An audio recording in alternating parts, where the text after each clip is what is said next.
Hula ni Rudy sa India air crash, ikinatakot ng marami.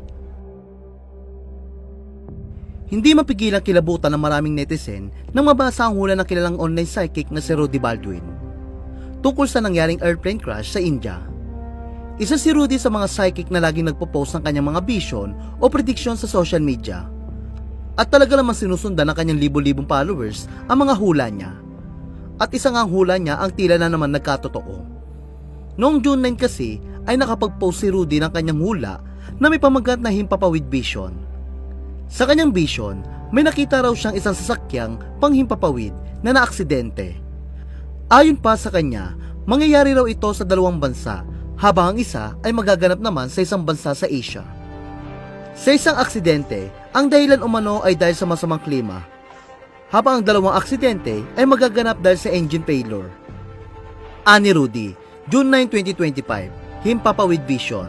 May nakita ako sa sakyang himpapawid na mga aksidente. May nakita ako dalawa sa ibang bansa at ganun din sa bansang Asia. Ang isang aksidente ay dahil sa malakas na kidlat.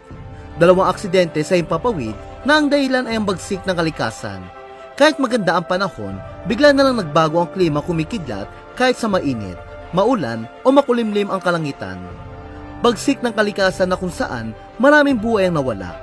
At ang dalawang sasakyang himpapawid na maaksidente dahil sa engine failure. At ang isa nito ay bumagsak na matindi sa karagatan. Lahat ng ito ay mangyayari pa lamang. Samantala, mas lalong kinilabutan ng netizen nang sabihin ni Rudy na nasa airport pa lamang ay naaksidente na. Dagdag pa rito, inilarawan ni Rudy ang kulay ng mga eroplano na di umano'y may dilaw, asul, pula, green at puti. Ang kulay green at puti ay tila flag nga ng India. Aniya, may nakita akong kulay ng mga sasakyang himpapawid. Kulay pula na may nakasulat na kulay puti. May kulay dilaw, asul at pula. At may kulay green at puti. Lahat ng ito ay mangyayari pa lamang. May nakita pa ako kung saan nasa airport na ay naaksidente pa. Tila tumutugma nga ang hula ni Rudy dahil ilang araw lang ang lumipas nitong June 12 bumagsak ang Air India Flight 171 kung saan 241 ang at isa lang ang nakaligtas. Agad naman nag-viral at umani ng reaksyon ng hula ni Rudy.